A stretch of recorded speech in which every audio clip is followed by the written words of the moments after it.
South Africa and Kenya are two of the countries taken off the UK's red list this Friday. This means that travellers from those countries no longer have to self-isolate in an approved hotel at their own expense when arriving in the UK.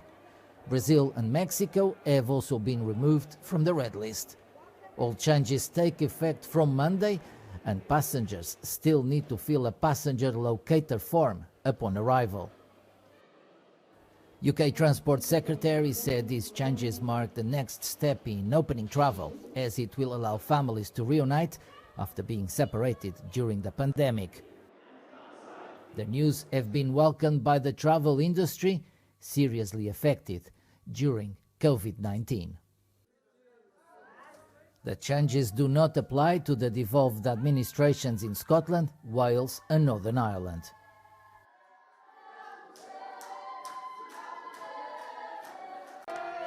Workers in South Africa marked the World Day for Decent Work this Thursday by marching to the office of Gauteng Premier David Makura. The workers and trade unionists delivered a document containing a list of demands. We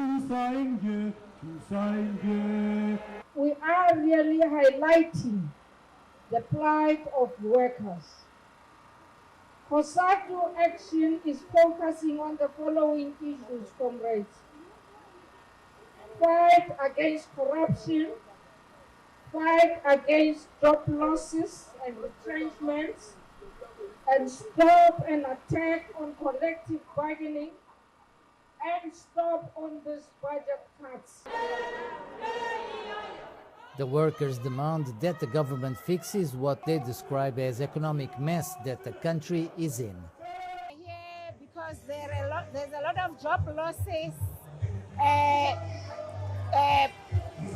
Also, a lot of people are not working. Corruption. That's all the things that we are fighting for. We want our government to take workers serious. As workers, we don't see the benefits that are supposed to come to us because there's a lot of corruption. They want to highlight the plight of the workers as they suffered against the COVID-19, and some of the employers continue, as you see in other sectors, they are resisting to increase salaries. And no exception, one of the major discussions as COSATU will defend collective bargaining. A representative from the executive body signed a memorandum with the workers and promised to respond to their demands. Tanzanians are celebrating novelist Abdul Razak Gurnah's Nobel Literature Prize. The Tanzanian-born author has been exiled in the UK since the late 1960s. Young authors see his win as encouragement. This will also encourage many of us young authors in the country to continue working hard so that one day we can also achieve a similar kind of award. I'm really proud of him. Today I feel so happy and proud to see my fellow Tanzanian winning such a significant prize in the world. This really shows how much he is representing our country through his literature to the world. He has proven to the world that Tanzania also has talent when it comes to literature.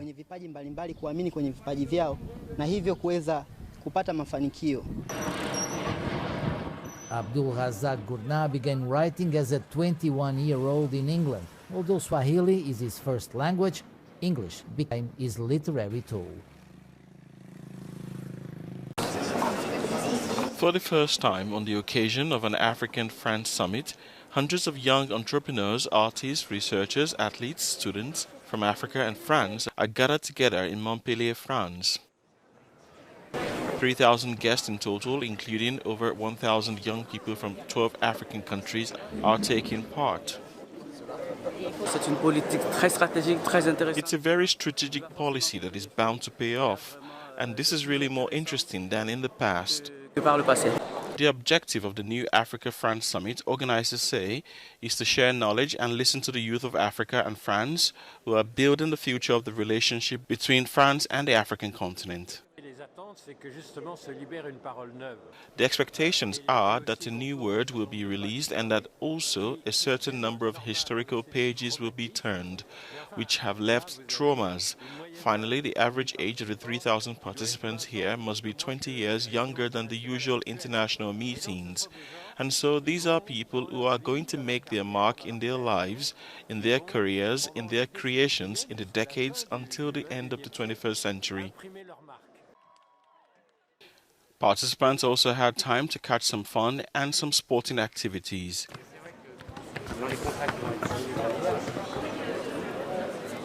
The debates were opened around 6 major themes, bringing together civil societies from France and the African continent. The expectations of the participants at the summit are diverse and varied. We are really here to share our common vision, all the actors of Africa and the diaspora, in order to be one for the future and the development of Africa. For us, it is the sport. It is important to us that the African sport can emancipate itself. The summit, which began on Thursday, October 7, is scheduled to end on October 9. In Zambia, the newly elected government announced an increase of $12 billion in debt owed to foreign creditors. External debt in the resource-rich but impoverished country reached $14.48 billion this year, over 60% of gross domestic product.